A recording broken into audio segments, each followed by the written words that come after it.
بسم الله الرحمن الرحيم.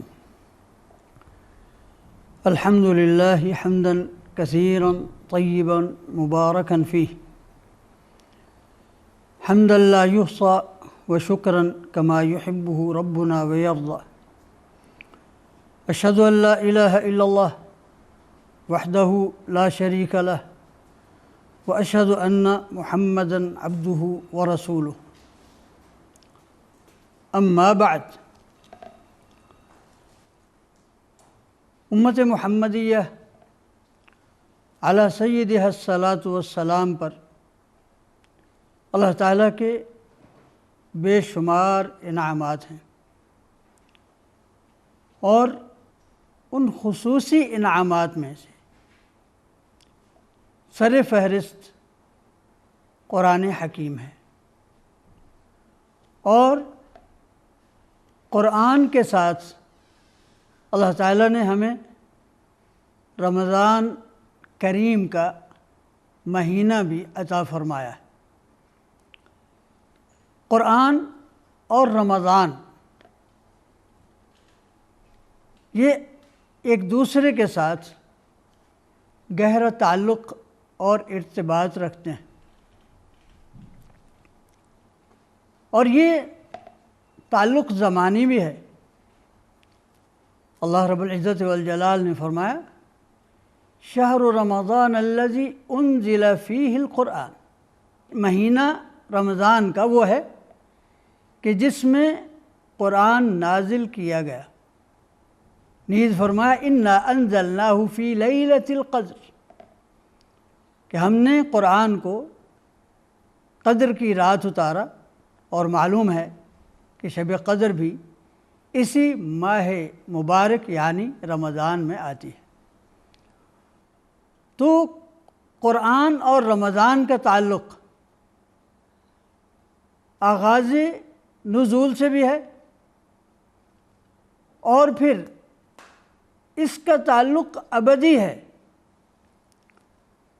فرمایا رسول اللہ صلی اللہ علیہ وسلم نے کہ قرآن اور رمضان یہ قیامت کے دن ایک ساتھ آئیں گے، اور جن کا تعلق ان دونوں سے رہا ایسے انسانوں کے لیے سفارش کریں گے، شفاعت کریں گے، اور حدیث میں لفظ ہے فَيُشَفَّعَانِ، کہ ان دونوں کی شفاعت قبول ہوگی۔ تو قرآن اور رمضان کا تعلق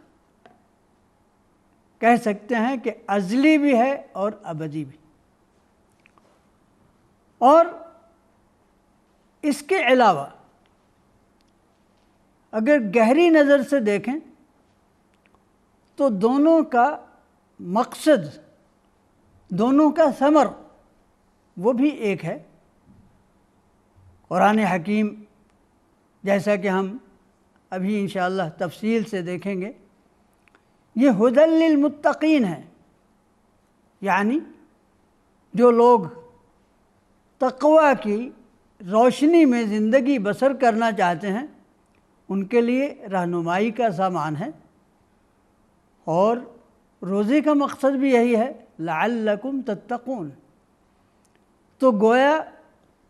قرآن اور رمضان یہ آغاز و انجام اور اسی طرح مقصود کے اعتبار سے بھی باہمی ربط رکھتے ہیں۔ یہی وجہ ہے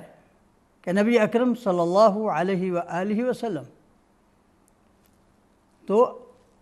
ہر زمانے میں قرآن کی تلاوت بکثرت کرتے تھے، رات کا طویل قیام اس میں قرآن حکیم کی قرأت طویل کرتے تھے۔ لیکن رمضان کریم میں اس کا خاص اہتمام ہوتا، یہاں تک کہ جبریل امین حضرت محمد رسول اللہ صلی اللہ علیہ وسلم کے ہاں تشریف لاتے، فَيُدَارِسُهُ الْقُرْآنِ، اور قرآن کا مدارسہ ہوتا، یعنی دور ہوتا، اور وہ وقت ایسا ہوتا تھا کہ نبی اکرم صلی اللہ علیہ وسلم جیسا کہ حضرت عبداللہ بن عباس رضی اللہ عنہما فرماتے ہیں کہ رسول اللہ صلی اللہ علیہ وسلم کان اغنی الناس، کہ وہ تو معروف ہے، محتاج بیان نہیں ہے کہ تمام انسانوں میں سب سے زیادہ جواد، کریم اور سخی تھے۔ وَأَجْوَدَ مَا يَكُونُ فِي شَهْرِ رمضان، اور آپ کی سخاوت بھی جوش پر، جوبن پر اس وقت ہوتی جب جبریل امین رمضان کریم کے مہینے میں آپ سے مدارست کرنے کے لیے تشریف لاتے۔ تو اس لیے رمضان کریم میں سنت بھی ہے، ہمیں تعلیم بھی ہے، ترغیب بھی ہے، اور چونکہ رمضان کریم ایک خاص موسم ہے اور اس کی گہری مناسبت ہے کہ ہم علمی طور پر بھی، نظری طور پر بھی قرآن حکیم کی تلاوت کریں اور اس پر عمل کرنے کے لیے رمضان کریم کے فوائد اور ثمرات سمیٹیں، تو اس میں عمل اور زمن کی برکت ایک ساتھ ہو جاتی۔ ہاں، تو اسی مناسبت سے رمضان کریم کے مہینے میں یہ درس قرآن کا ایک سلسلہ ہے۔ تو قرآن حکیم کا آغاز ہوتا ہے سورہ فاتحہ سے۔ تلاوت سے پہلے ہمیں حکم ہے کہ اعوذ باللہ من الشیطان الرجیم پڑھیں۔ ارشاد باری تعالی ہے فَإِذَا قَرَأْتَ الْقُرْآنَ فَاسْتَعِذْ بِاللَّهِ مِنَ الشَّيْطَانِ الرَّجِيمِ، کہ جب قرآن پڑھنے لگو تو اللہ کی پناہ میں آ جاؤ مردود شیطان کے شر سے۔ اس میں حکمت یہ ہے کہ شیطان لعین وہ انسان کو اس طرف آنے نہیں دیتا، اور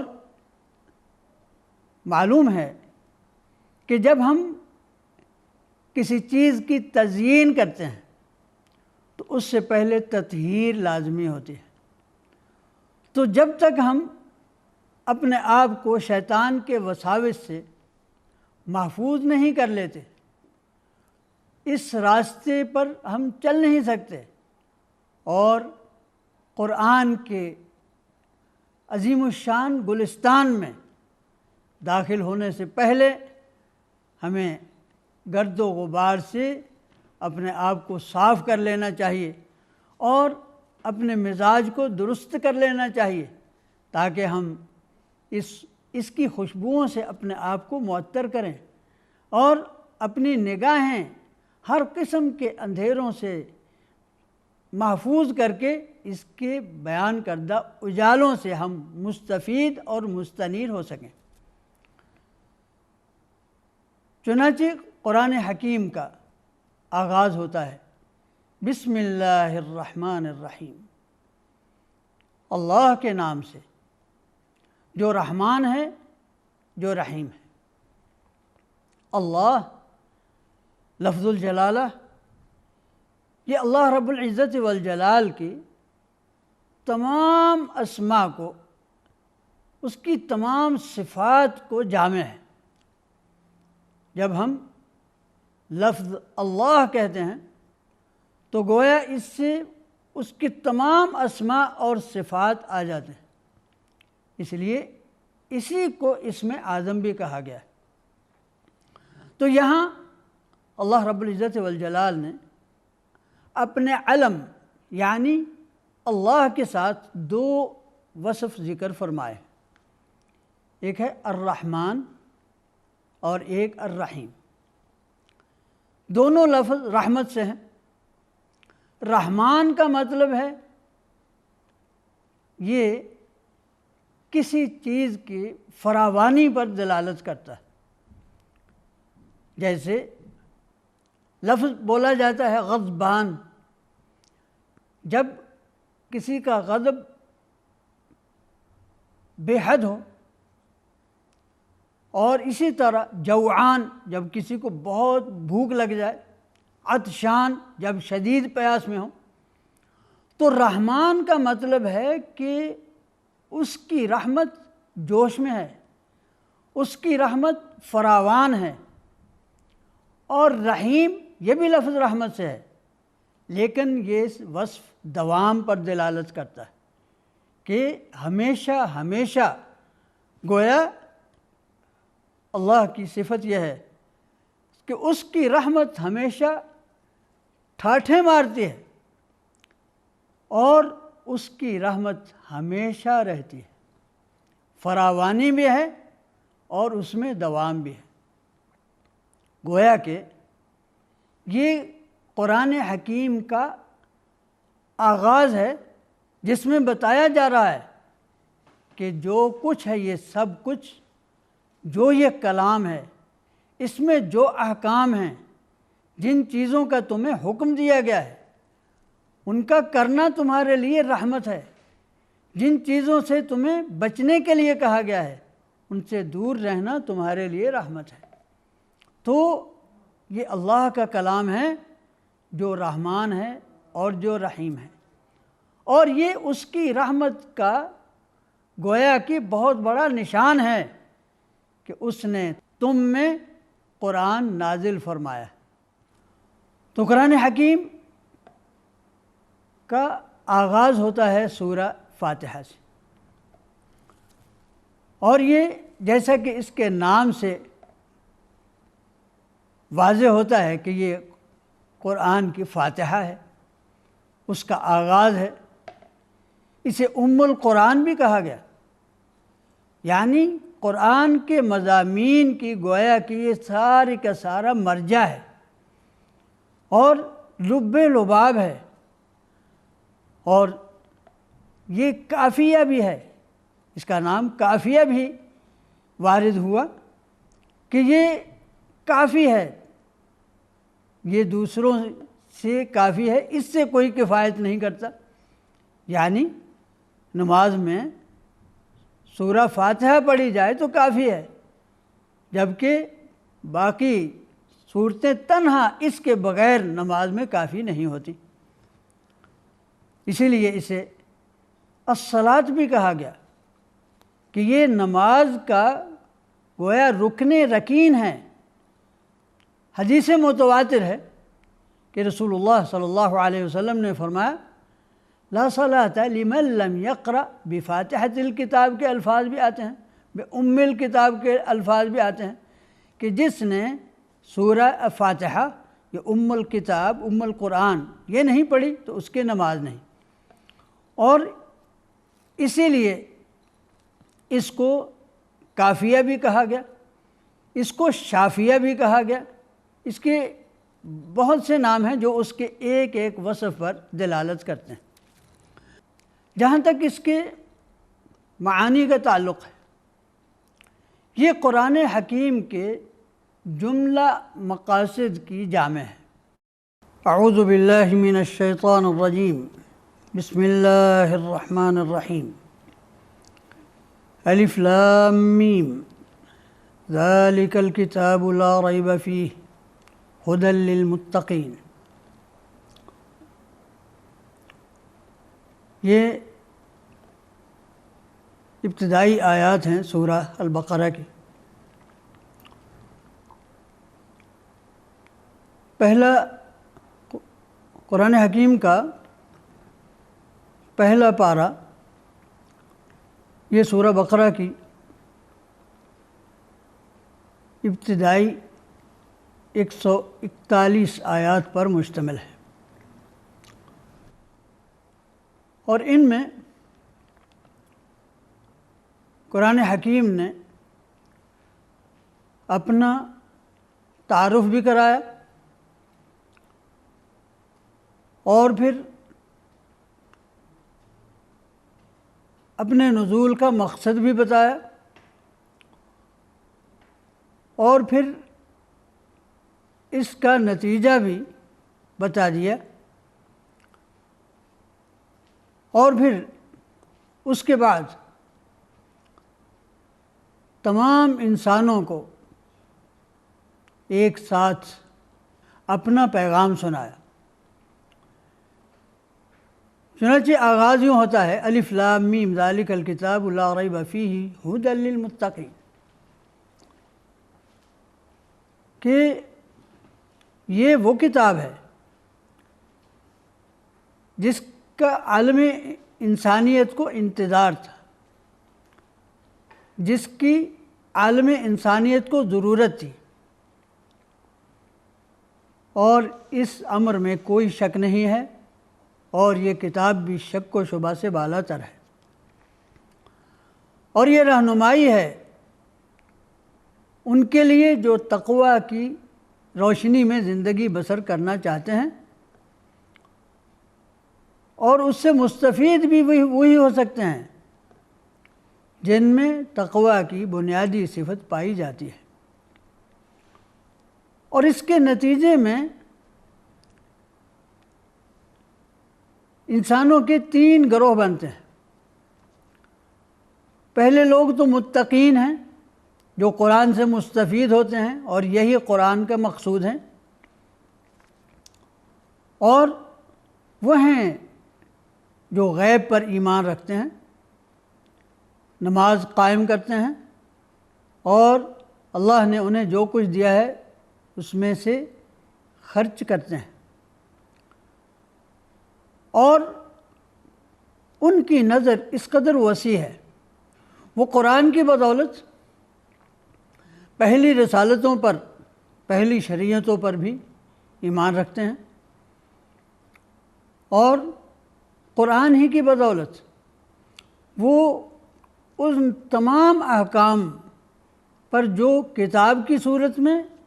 اور جو سنت کی صورت میں حضرت محمد رسول اللہ صلی اللہ علیہ وسلم پر نازل ہوئے اس پر بھی ایمان رکھتے ہیں، اور آخرت پر یقین سے بہرہ مند ہیں۔ یہ لوگ ہیں جو ہدایت سے سرفراز ہیں، اور یہی لوگ دنیا اور آخرت میں فلاح، کامیابی حاصل کرنے والے ہیں۔ دوسرا گروہ وہ ہے جو کفر پر بضد ہے، جو معاند ہیں، جو غور ہی نہیں کرتے۔ ان کے لیے برابر ہے کہ آپ انہیں ڈرائیں یا نہ ڈرائیں، اس لیے کہ ان کے دل بند ہیں، آنکھیں بند ہیں،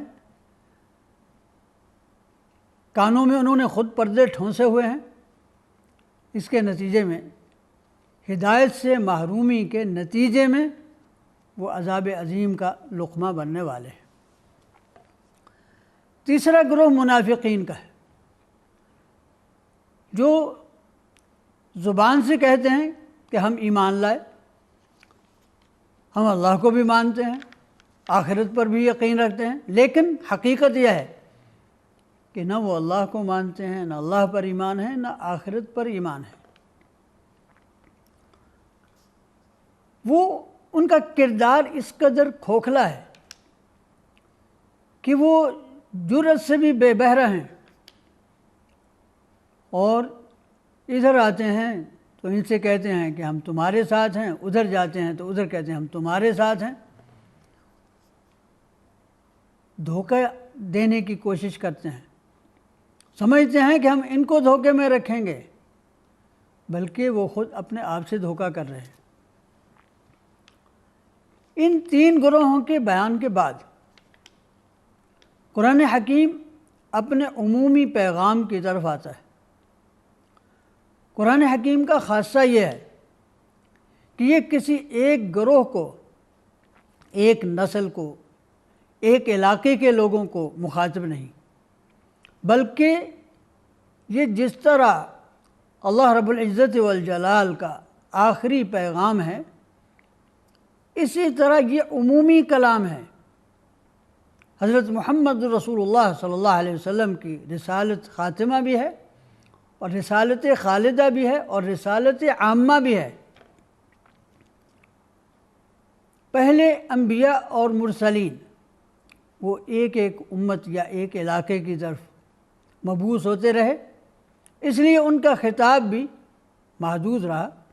حضرت موسیٰ علیہ السلام نبی یہی کہا یا بنی اسرائیل، اے اسرائیل کے بیٹو۔ حضرت عیسیٰ علیہ السلام بھی بنی اسرائیل سے مخاطب ہوئے۔ حضرت محمد رسول اللہ صلی اللہ علیہ وسلم کا لایا ہوا پیغام اور آپ کا خطاب یہ پوری انسانیت سے ہے۔ چنانچہ فرمایا یا ایھا الناس اعبدوا ربکم الذی خلقکم، انسانوں یعنی بلا امتیاز، عرب ہوں عجم ہوں، سیاہ ہوں سفید ہوں، سب کے سب کو ایک ہی پیغام ہے۔ اور دوسرے یہ کہ انسانوں کے جس قدر بھی گروہ ہیں، جو متقی ہے اس کو بھی پیغام ہے، جو کافر ہے اس کو بھی وہ بھی مخاطب ہے، جو منافق ہے وہ بھی مخاطب ہے۔ اعبدوا ربکم الذی خلقکم۔ یہاں سے لے کر اگلی آیات میں قرآن حکیم نے بنیادی دلائل بھی بیان کر دیے۔ قرآن حکیم کا اعجاز ہے کہ وہ کوئی بھی بات بلا دلیل کے نہیں کہتا۔ آفتاب آمد، دلیل آفتاب۔ اگر توحید کا حکم دیتا ہے دلیل کے ساتھ، اگر قرآن کو من جانب اللہ، اس کا کلام اللہ ہونے کا دعویٰ کرتا ہے، اس پر ایمان لانے کی دعوت دیتا ہے دلیل کے ساتھ۔ حضرت محمد رسول اللہ صلی اللہ علیہ وسلم کی رسالت کا اعلان کرتا ہے دلیل کے ساتھ۔ چنانچہ فرمایا اپنے رب کی عبادت کرو جس نے تمہیں پیدا کیا ہے۔ عبادت اس کی جس نے تمہیں پیدا کیا ہے، وہ جو زمین و آسمان کا خالق ہے، وہ جو آسمان سے مہ برساتا ہے، جو زمین سے تمہارے لیے اناج اگاتا ہے۔ اس لیے فرمایا کہ هل من خالق غیر اللہ یرزقکم من السماء والارض، کیا اس کے سوا کوئی اور خالق ہے جو تمہارے لیے آسمان سے رزق کے اسباب مہیا کرتا ہو،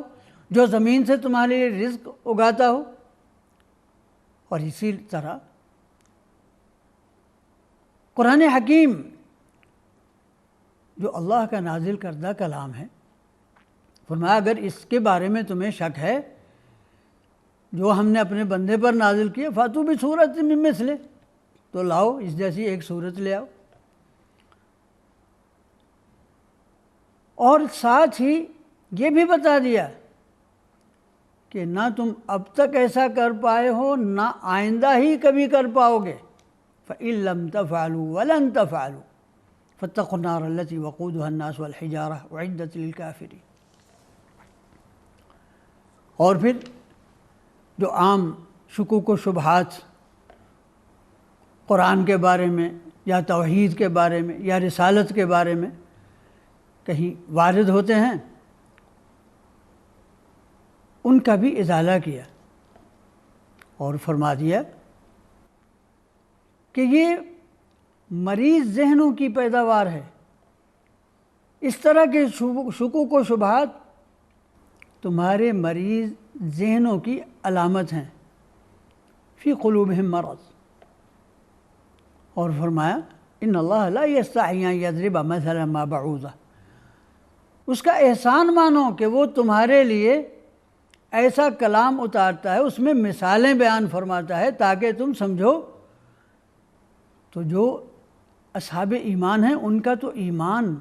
افزوں تر ہوتا ہے، اور جن کے دلوں میں بیماری وہ کہتے ہیں یہ کیا کلام ہوا، یہ کیا مثال ہوئی۔ اور ساتھ ہی یہ فرمایا کہ کیسے تم کفر کے راستے پر چلتے ہو، کیف تکفرون باللہ، کس طرح تم اس کے ساتھ کفر کرتے ہو جبکہ تم بے جان تھے، اس نے تمہیں زندگی بخشی، وہ پھر تمہیں مارے گا، پھر تمہیں زندہ کرے گا، پھر اس کی طرف لوٹ کر جانا ہے۔ اور پھر یہاں سے اللہ اکبر، قرآن حکیم نے انسانیت کا نقطہ آغاز بتایا، حضرت آدم علیہ السلام کا قصہ بیان فرمایا۔ قرآن حکیم جو بھی قصے بیان فرماتا ہے اس کی جزوی تفصیلات کی بجائے اس سے حاصل ہونے والے اسباب کی طرف متوجہ فرماتا ہے۔ تو حضرت آدم علیہ السلام کا قصہ بیان ہوتا ہے اور اس میں بتایا جاتا ہے کہ کس طرح ان کی تخلیق ہوئی، کس طرح وہ مسجود ملائک بنے، اور کس طرح انہیں اللہ تعالیٰ نے ایک تجربے سے گزارنے کے لیے جنت میں رہنے کے لیے کہا۔ اور ظاہر ہے کہ وہ اس وقت تو جنت میں رہنے کے لیے نہیں بنائے گئے تھے، وہ تو بنائے ہی انی جاعل فی الارض خلیفہ، خلافت ارضی کی خلط سے سرفراز ہونے کے لیے ان کی تخلیق ہوئی۔ تو جنت میں ایک تجربے سے انہیں گزارا گیا، اور وہ تجربہ یہ تھا کہ اللہ تعالیٰ کی فرما برداری کا نتیجہ کیا ہوتا ہے، اللہ تعالیٰ کی نافرمانی کا نتیجہ کیا ہوتا ہے، اور انسان سے جب لغزش ہو تو اس کے لیے نجات کا راستہ کیا ہے۔ چنانچہ یہ سب باتیں وہاں واضح ہوئیں۔ حضرت آدم علیہ السلام کو فرمایا گیا کہ یہ جنت تمہارے سامنے ہے، یہ سارے کے سارے تمہارے لیے، ہاں لا تقربا هذه الشجرہ، ایک پودا ہے اس کے قریب تم نے نہیں جانا۔ اور حضرت آدم علیہ السلام اور ان کی بیوی ہماری اماں حوا یہ شیطان کے بہکاوے میں آ گئے، اور پھر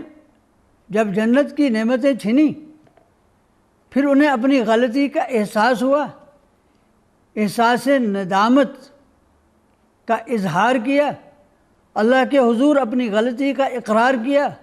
اس کے حضور توبہ کی، اللہ تعالیٰ نے ان کی توبہ قبول فرما لی۔ تو یہ گویا کہ تجربہ تھا انسان کو خلافت کی خلط عطا کرنے سے پہلے انہیں اس تجربے سے گزارا گیا کہ اللہ تعالیٰ کے احکام ہیں، زمین وسیع ہے، حلال کی فہرست انسان شمار نہیں کر سکتا، والذی خلق لکم ما فی الارض جمیعا، جو کچھ ہے زمین میں سب تمہارے لیے ہے۔ ہاں اس میں کچھ چیزیں ہیں جنہیں حرام کیا گیا، ان کی فہرست بہت مختصر ہے جو آگے انشاءاللہ دوسرے پارے میں بیان ہوگی۔ ہاں تو یہ ایک گویا کہ تجربہ تھا کہ زمین میں جو اپنی تمام وسعتوں اور پہنائیوں کے باوجود اس میں کچھ حدود ہیں جن میں رہتے ہوئے انسان نے زندگی بسر کرنی ہے، اور اگر اس سے خطا سرزد ہوتی ہے تو اس کے لیے ندامت اور توبہ کا دروازہ کھلا ہے۔ اگر وہ توبہ کرتا ہے اللہ تعالیٰ اس کی توبہ قبول فرمائے گا، اور اگر وہ شیطان کا راستہ اختیار کرتا ہے تو اس کے ساتھ وہ بھی جہنم کا ایندھن بنے گا۔ چنانچہ خلافت ارضی کی خلط عطا ہوتے ہوئے انہیں ارشاد ہوتا ہے کہ اہبطوا منہا جمیعا فإما یأتینکم منی ہدی فمن تبع ہدایا فلا خوف علیہم ولا هم یحزنون والذین کفروا وکذبوا بآیاتنا اولئک اصحاب النار هم فیہا خالدون، کہ اب تمہارے پاس ہماری طرف سے ہدایت آئے گی، جو اس ہدایت کی پیروی کرے گا اسے نہ کوئی غم ہوگا نہ کوئی اندیشہ، اور جو اس کے ساتھ کفر اور تکذیب کا جو راستہ اختیار کریں گے وہ جہنم کا ایندھن ہے جس میں وہ ہمیشہ ہمیشہ رہیں گے۔ اب اس کے بعد جو مسلمانوں کے قریب ترین پڑوسی تھے اور جن کی ایک تاریخ ہے، جو سلسلہ نبوت و رسالت کے ایک لمبے عرصے تک امین رہے، اور وہی قرآن کی اور پیغمبر اسلام کی سب سے زیادہ مخالفت کرنے والے بن گئے۔ اب قرآن حکیم نے ان کا رویہ واضح کیا اور انداز معجزانہ یہ ہے کہ ایک طرف انہیں تلقین کی جا رہی ہے اور دوسری طرف ان کے منفی کردار کا ایک ایک پہلو اجاگر کیا جا رہا ہے کہ کس طرح وہ نبوت اور رسالت کی نعمت پانے کے باوصف کس طرح وہ محروم رہے اور کس طرح انہوں نے اپنے آپ کو ان نعمتوں سے محروم کیا۔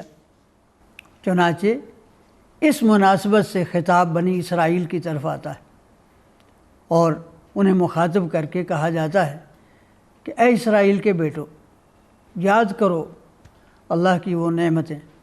جو اس نے تم پر کی، اور اوفوا بعہدی اوف بعہدکم، اللہ سے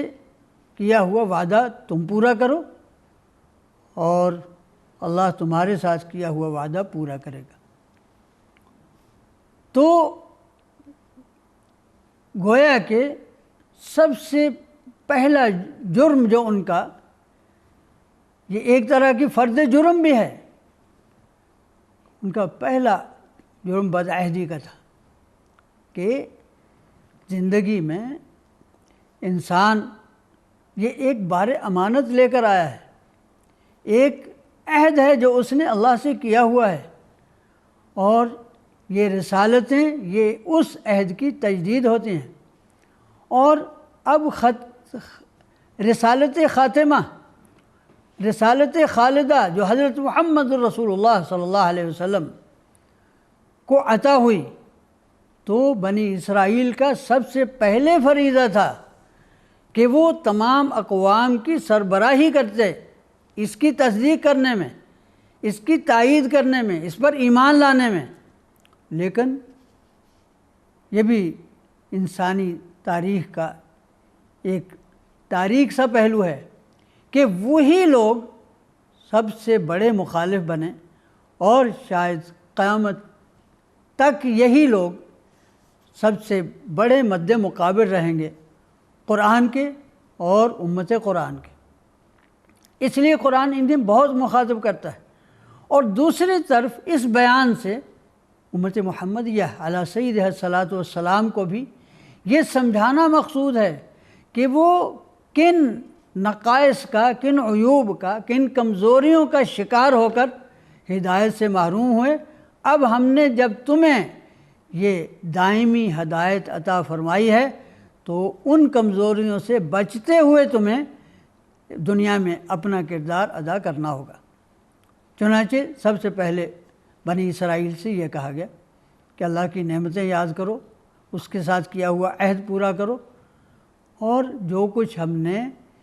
قرآن کی صورت میں، حضرت محمد رسول اللہ صلی اللہ علیہ وسلم کی صورت میں تمہارے پاس موجود رسالتوں کی تصدیق کرتے ہوئے نازل کیا ہے، اس پر ایمان لاؤ، اور وَلَا تَكُونُوا أَوَّلَ كَافِرٍ بِهِ، سب سے پہلے ان کا انکار کرنے والے تم تو نہ بنو۔ تمہیں تو چاہیے تھا کہ ان پر ایمان لانے میں سبقت حاصل کرتے، بجائے اس کے تم کفر کا جھنڈا اٹھائے ہوئے ہو۔ وَلَا تَكُونُوا أَوَّلَ كَافِرٍ بِهِ، اور یہ سب کا سب نتیجہ کیا ہے اس بات کا کہ تم نے دنیا کو ترجیح دی ہے آخرت پر۔ لَا تَشْتَرُوا بِآيَاتِي ثَمَنًا قَلِيلًا وَإِيَّايَ فَاتَّقُونِ، اور وہ حق کو اپنی تلبیس باطل کو لوگوں کے سامنے قابل قبول بنانے کا ذریعہ بناتے۔ جو بھی لوگوں کو گمراہ کرنا چاہتا ہے وہ یہ نہیں ہوتا کہ وہ کھلی گمراہی اپنے سامنے لے آئے، وہ اپنے مقاصد چھپا کر رکھتا ہے، ان کے اظہار بڑے اچھے اچھے طریقوں سے کرتا ہے۔ تو یہود کو حکم ہوتا ہے وَلَا تَلْبِسُوا الْحَقَّ بِالْبَاطِلِ، دیکھو حق اور باطل کی تلبیس نہ کرو، حق کو حق اور باطل کو باطل رہنے دو۔ اور پھر اس کا علاج بھی بتایا، ہاں کہ ایک ان کا مرض جہاں یہ ذکر کیا کہ حق و باطل کی تلبیس، اور دوسرے یہ بھی کہا کہ ایسا نہ کرو کہ لوگوں کو تم کچھ کہو، اپنا کردار تمہارا کچھ اور رہے۔ اتامرون الناس بالبر وتنسون انفسکم وانتم تتلون الکتاب، یہ بھی ایک بہت بڑی کمزوری ہوتا ہے۔ اور ان تمام کمزوریوں پر قابو پانے کا ذریعہ بھی بتا دیا، فرمایا واستعینوا بالصبر والصلاۃ وانھا لکبیرۃ الا علی الخاشعین۔ اپنی ان تمام نفسیاتی کمزوریوں پر، مال کی محبت پر، دنیا کی ترجیح پر، یہ ساری کمزوریوں پر تم قابو کس طرح پا سکتے ہو؟ نماز اور روزے کا التزام کرو۔ وَإِنَّهَا لَكَبِيرَةٌ إِلَّا عَلَى الْخَاشِعِينَ۔ اب سوال رہتا ہے کہ نماز روزہ کرنے والے تو بہت سے ہوتے ہیں، جو اس سے بہرہ مند نہیں ہوتے، تو ساتھ ہی بتا دیا کہ وہ جو اس سے استعانت حاصل کرنا ہے وہ ایسے ہی اتنا آسان نہیں ہے۔ اس کے ساتھ جب خشوع ہوگا، اللہ کے حضور جھکاؤ ہوگا، تو پھر نماز اور روزے سے صحیح طرح مستفید ہوگے۔ اور خشوع تب ہوگا جب اللہ کے حضور پیشی کا یقین ہوگا۔ الذین یظنون انہم ملاقو ربہم وانہم الیہ راجعون۔ اس کے بعد پھر بنی اسرائیل کی آگے تاریخ شروع ہوتی ہے کہ کس طرح اللہ تعالیٰ نے ان پر پے بپے نعمتوں کی بارش کی، کس طرح انہوں نے پے بپے ان نعمتوں کی ناشکری کی۔ اور اس کا بھی ایک بہت بڑا سبب یہ رہا کہ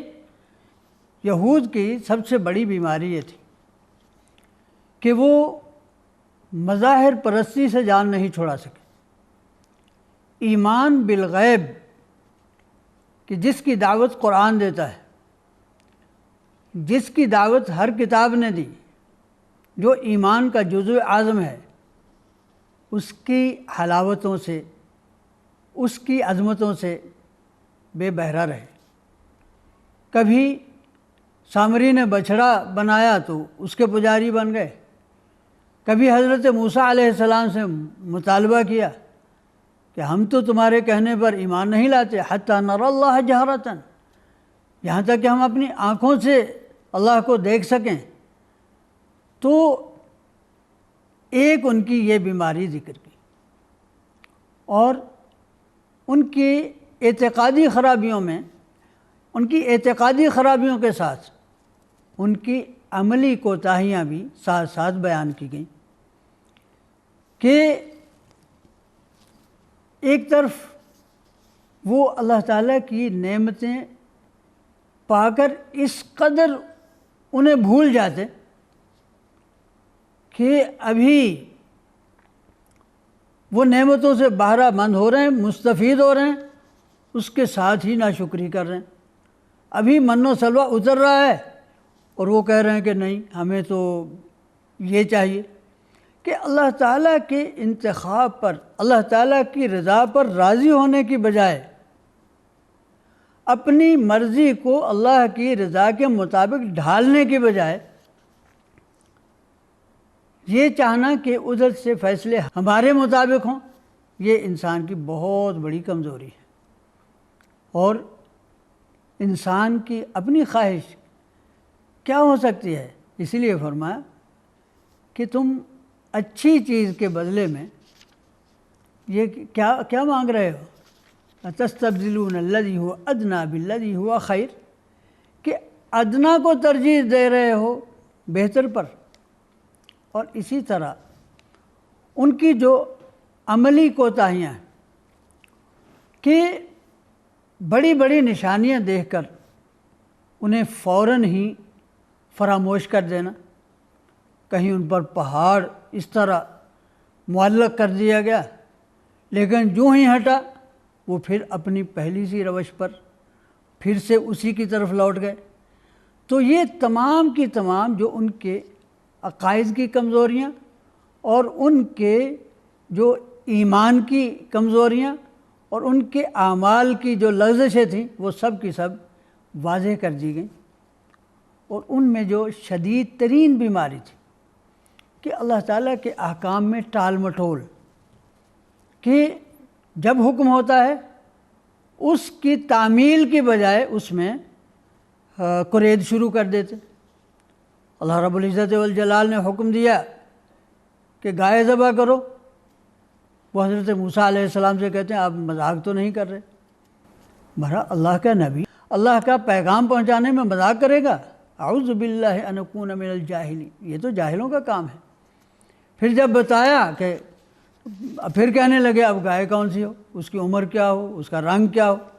تو اس طرح وہ یعنی مزید اپنے پر پابندیاں عائد کرتے گئے۔ اسی لیے رسول اللہ صلی اللہ علیہ وسلم نے فرمایا کہ جب اللہ تعالیٰ کا ایک حکم ہے، جب میں تمہیں کوئی حکم دیتا ہوں تو فاتقوا اللہ ما استطعتم، اس میں جس قدر تم سے استطاعت ہو اپنی استطاعت کے مطابق اس پر عمل کرو، اس میں اس طرح سوال نہ کرتے رہو۔ اور اس کا یعنی مفصل حکم بھی آیا، ام تريدون ان تسألوا رسولکم کما سئل موسیٰ من قبل، کیا تم بھی اس طرح کے سوالات کرنا چاہتے ہو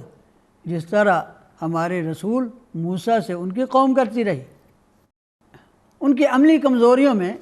ایک یہ بھی تھا کہ احکام میں جسے ہم کہتے ہیں نا انتخاب کرنا، پک اینڈ چوز، کہ جو اپنی مرضی کے احکام ہوں وہ پسند کر لیے، ان پر عمل کر لیا، اور جو نہ پسند ہوں ان سے انکار کر دیا۔ یہ بھی ان کی ایک کمزوری قرآن حکیم نے انہی آیات میں بتائی اور اس کی سزا بھی بتائی۔ افتؤمنون ببعض الکتاب وتکفرون ببعض فما جزاء من یفعل ذلک منکم الا خزی فی الحیاۃ الدنیا، تم اللہ کی کتاب کے بعض حصے کو مانتے ہو، بعض کے ساتھ کفر کرتے ہو، تو جو ایسا کرتا ہے اس کی سزا اس کے سوا کیا ہو سکتی ہے کہ دنیا میں بھی اس کو رسوائی کا سامنا کرنا پڑے اور آخرت میں اس کے لیے دردناک عذاب ہو۔ اور پھر یہ ساری باتیں بیان ہونے کے بعد ایک اور بات بھی یہاں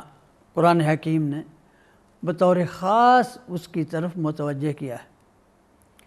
کہ بنی اسرائیل نے جو اللہ کے نازل کردہ کتابوں کے ساتھ جو سلوک کیا، کہ جو احکام عمل کے لیے ہوتے ہیں، جو رہنمائی کے لیے ہوتے ہیں، ان کو چھوڑ کر وہ ایسے جنتر منتر کے پیچھے چلے کہ وہ چیزیں ان کا امتیاز بن کر رہ گئیں، کہ جو کچھ انبیاء تلاوت کرتے رہے وہ سے تو انہوں نے پس پش ڈال دیا، اور جو شیطانی کلام ہے اس کو انہیں حرز جان بنا لیا۔ واتبعوا ما تتلو الشیاطین علی ملک سلیمان وما کفر سلیمان ولکن الشیاطین کفروا، اور ستم پر ستم یہ کیا کہ اس کفر کا الزام حضرت سلیمان پر لگا دیا۔ قرآن حکیم نے حضرت سلیمان کی برات کی، وما کفر سلیمان ولکن الشیاطین کفروا، کہ کفر تو یہ شیطان کرتے رہے۔ تو کتاب اللہ کی موجودگی میں، احکام الہی کی موجودگی میں، ان کی فرما برداری کے بجائے جب انسان کی توجہ دنیا تک محدود ہو جاتی ہے اور یہی اس کا مطلوب اول و آخر بن جاتی ہے، تو وہ پھر جنتر منتر کا شکار ہو جاتا ہے، جادو ٹونے کے رواج ہو جاتے ہیں، یہی دکانیں کھلتی ہیں اور انسان انہی کے پیچھے چل نکلتا ہے۔ یہ بھی بنی اسرائیل کی بڑی ٹھوکروں میں سے ایک ٹھوکر تھی۔ اب یہ تمام چیزیں ان کے نقائص جو ہم نے اختصار سے بیان کی، ان کی طرف اشارہ کرنے کے بعد قرآن حکیم نے بنی اسرائیل کو پھر ایک دفعہ آخر میں پھر دعوت دی، یا بنی اسرائیل اذکروا نعمتی التی انعمت علیکم وانی فضلتکم علی العالمین واتقوا یوما لا تجزی نفس عن نفس شیئا ولا يقبل منها عدل ولا تنفعها شفاعة ولا هم ينصرون۔ اس دن سے ڈرو، یہ بنی اسرائیل کی ایک اور کوتاہی کی طرف اشارہ ہے کہ وہ اپنے آپ کو ایک منتخب اور مختار نسل سمجھنے لگے تھے اور اسے اپنا خاندانی حق سمجھتے تھے کہ ہم تو جنت کے لیے پیدا ہوئے ہیں، جنت میں ہمارے سوا کون جائے گا، اپنے نسب پر فخر کرتے تھے۔ قرآن حکیم نے کہا کہ اس دن سے ڈرو، واتقوا یوما لا تجزی نفس عن نفس شیئا، کہ تم انبیاء کی اولاد ہونے پر فخر نہ کرو، اس دن کوئی کسی کا کام نہیں آئے گا، اور اعمال کے سوا اس دن کوئی کرنسی نہیں چلے گی، اس دن کوئی بدل نہیں ہوگا، اور نہ کوئی دوسرے کی اللہ کی اجازت کے بغیر شفاعت کر سکے گا، اور کوئی تمہاری مدد کو نہیں آئے گا۔ اب ان پر یہ فرض جرم عائد کرنے کے بعد جو امت محمدیہ علی سیدہ الصلاۃ والسلام کے سر پر جو تاج ختم رسالت رکھا گیا، جو انہیں کتاب حکیم جو عطا ہوئی، اب اس کا پس منظر اور اس عظیم انقلاب کی بنیاد کی طرف اشارہ کیا جا رہا ہے۔ اب اس عظیم انقلاب کا اعلان کیا جا رہا ہے کہ بنی اسرائیل کے ان جرائم کی بنا پر، ان کی ان کوتاہیوں کی بنا پر، اب دستار فضیلت اور تاج ختم رسالت یہ بنی اسماعیل کے گرے سر سبد حضرت محمد الرسول اللہ صلی اللہ علیہ وسلم کے سر پر سجایا جا رہا ہے، اور اس کی تمہید کے طور پر یہ بھی بتایا گیا کہ اللہ تعالیٰ احوال کے مطابق احکام میں تبدیلی کرتا ہے۔ ایک زمانے میں تورات تھی، اب وہ زمانہ اختتام کو پہنچا، اب یہ قرآن کا زمانہ ہے۔ ما ننسخ من آیات او ننسها نأتی بخیر منها ومثلها الم تعلم ان اللہ علی کل شیء قدیر۔ یہ اللہ تعالیٰ جس حکم کو چاہے باقی رکھے، جس حکم کو چاہے نافذ کر دے، یہ اللہ تعالیٰ کی قدرت کاملہ کا اظہار ہے۔ یہ تو عام بات ہوئی۔ اب انہیں بتایا جا رہا ہے کہ جس طرح تم حضرت ابراہیم کی اولاد ہونے پر فخر کرتے ہو، کہ حضرت ابراہیم علیہ السلام ہی کی زندگی کا تو ایک پہلو یہ بھی ہے، وَإِذِ ابْتَلَىٰ إِبْرَاهِيمَ رَبُّهُ بِكَلِمَاتٍ فَأَتَمَّهُنَّ قَالَ إِنِّي جَاعِلُكَ لِلنَّاسِ إِمَامًا قَالَ وَمِن ذُرِّيَّتِي قَالَ لَا يَنَالُ عَهْدِ الظَّالِمِينَ کہ حضرت ابراہیم علیہ السلام کو امتحانات سے گزارا گیا، وہ ایک ایک امتحان میں سرخرو ہوئے، اور اس کے نتیجے میں اللہ تعالیٰ نے ان کو سارے انسانوں کا امام مقرر کر دیا، انی جاعلک للناس اماما، اور انہوں نے دعا کی، قال من ذریتی قال لا ینال عہد الظالمین۔ اور یہ حضرت ابراہیم علیہ السلام کی زندگی کا ایک پہلو ہے، اور انہی امتحانوں میں ایک بڑا امتحان حضرت اسماعیل علیہ السلام کی قربانی کا بھی ہے۔ اور حضرت اسماعیل وہ فرزند ہیں جن کی قربانی دے کر حضرت ابراہیم علیہ السلام اللہ کے ہاں اس طرح سرخرو ہوئے، اور پھر وہی اسماعیل ہیں جن کے ساتھ مل کر حضرت ابراہیم علیہ السلام نے کعبۃ اللہ کی بنیادیں اٹھائیں۔ وَإِذْ يَرْفَعُ إِبْرَاهِيمُ الْقَوَاعِدَ مِنَ الْبَيْتِ وَإِسْمَاعِيلُ، وہ وقت بھی تو سامنے رکھو جب حضرت ابراہیم علیہ السلام اس گھر کی یعنی کعبہ کی بنیادیں اٹھا رہے تھے، اور اسماعیل علیہ السلام ان کا ہاتھ بٹا رہے تھے۔ تو گویا یہ جو انقلاب اب جو آ رہا ہے، یہ اس کی بنیاد اس وقت رکھ دی گئی تھی جب حضرت ابراہیم علیہ السلام نے اپنے فرزند حضرت اسماعیل کے تعاون سے بیت اللہ کی بنیادیں اٹھائی تھی، جب ان دونوں نے دعا کی تھی، ربنا وجعلنا مسلمین لک ومن ذریتنا امۃ مسلمۃ لک وارنا مناسکنا وتب علینا انک انت التواب الرحیم۔ اے اللہ، ہم دونوں کو اپنے فرما بردار بنا لے، اور ہماری اولاد میں سے بھی ایک ایسا گروہ رہے جو تیری فرما برداری پر کاربند رہے۔ اور حضرت ابراہیم علیہ السلام نے اس گھر کی بنیاد رکھتے ہوئے یہ دعا مانگی تھی کہ اے اللہ یہ جو میری اولاد کا حصہ یہاں آباد ہے ان میں ایک رسول مبعوث فرما جو انہی میں سے ہو، یتلو علیہم آیاتک،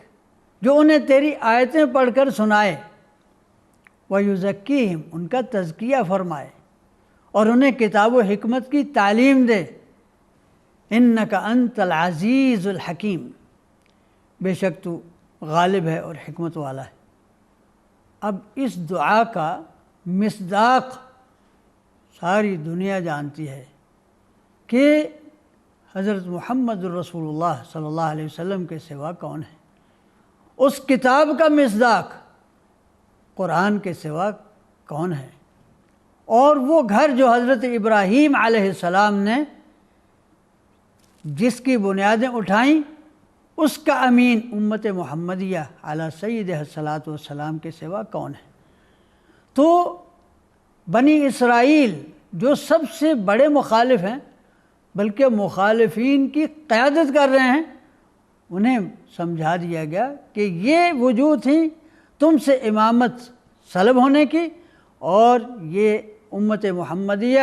علی سیدہ الصلاۃ والسلام کو یہ سعادت اور یہ سیادت عطا کرنے کی۔ اور پھر ساتھ ہی فیصلہ بھی فرما دیا کہ ملت ابراہیمی سے اگر کوئی اعراض کرتا ہے، کوئی منہ موڑتا ہے، تو وہ اپنی حماقت کی، اپنی سفاہت کی دلیل پیش کرتا ہے۔ وَمَن يَرْغَبُ عَن مِّلَّةِ إِبْرَاهِيمَ إِلَّا مَن سَفِهَ نَفْسَهُ وَلَقَدِ اصْطَفَيْنَاهُ فِي الدُّنْيَا وَإِنَّهُ فِي الْآخِرَةِ لَمِنَ الصَّالِحِينَ۔ اور پھر ساتھ ہی واضح فرمایا کہ ملت ابراہیمی کیا ہے۔ حضرت ابراہیم علیہ السلام، حضرت اسماعیل علیہ السلام، حضرت اسحاق علیہ السلام، حضرت یعقوب علیہ السلام اور ان کی اولاد میں ہونے والے تمام انبیاء، حضرت موسیٰ اور عیسیٰ، ان سب پر بیک وقت ایمان لانے والی امت کون ہے؟ قولوا آمنا باللہ وما انزل الینا، یہ شرف امت محمدیہ علی سیدہ الصلاۃ والسلام کو حاصل ہے۔ یہ تو پیغام ہے، ساری انسانیت اس پرچم کے نیچے امام الناس ملت ابراہیمی کے گلے سرے سبد حضرت محمد رسول اللہ صلی اللہ علیہ وسلم کے پیغام پر اسی طرح جمع ہو جائے، اس گھر کی طرف رخ کر لے جس کی بنیاد جد الانبیاء امام الموحدین حضرت ابراہیم علیہ السلام نے رکھی تھی۔ اور یہ کوئی گروہی اعلان نہیں ہے، بلکہ یہ پوری انسانیت کو جمع کرنے کا پیغام ہے۔ قولوا آمنا باللہ وما انزل الینا وما انزل الی ابراہیم واسماعیل واسحاق ویعقوب والاسباط وما اوتی موسیٰ وعیسیٰ وما اوتی النبیون من ربہم لا نفرق بین احد منہم ونحن لہ مسلمون۔ یہ پیغام ہے کہ کہو کہ ہم ایمان لائے اللہ پر، اور جو کچھ نازل ہوا ابراہیم پر، اسماعیل پر، اسحاق پر، یعقوب پر، ان کی اولاد میں ہونے والے انبیاء پر، اور پھر موسیٰ اور عیسیٰ اور دیگر انبیاء علیہم السلام کو جو کچھ عطا ہوا ہم سب پر ایمان لائے ہیں۔ وَنَحْنُ لَهُ مُسْلِمُونَ، ہم اللہ کے فرما بردار ہیں۔ اس بنا پر انبیاء میں پک اینڈ چوز نہیں کرتے، جس کو چاہا مان لیا، جس کو چاہا نہ مانا۔ یہ ان لوگوں کا کام ہے جو کتاب کا کچھ حصہ مانتے رہے، کچھ حصہ نہ مانا، کوئی رسول پسند ہے اس کو مان لیا، اس کو نہ مانا۔ جب اللہ کے فرما برداری ہے تو اس کے تمام رسولوں پر ایمان لانا ہوگا۔ تو یہ خاصہ ہے قرآن کی بدولت امت محمدی علی سیدہ الصلاۃ والسلام کا۔ تو یہ ان مضامین کا خلاصہ ہے جو پہلے سپارے میں بیان ہوئے۔ وآخر دعوانا ان الحمد للہ رب العالمین۔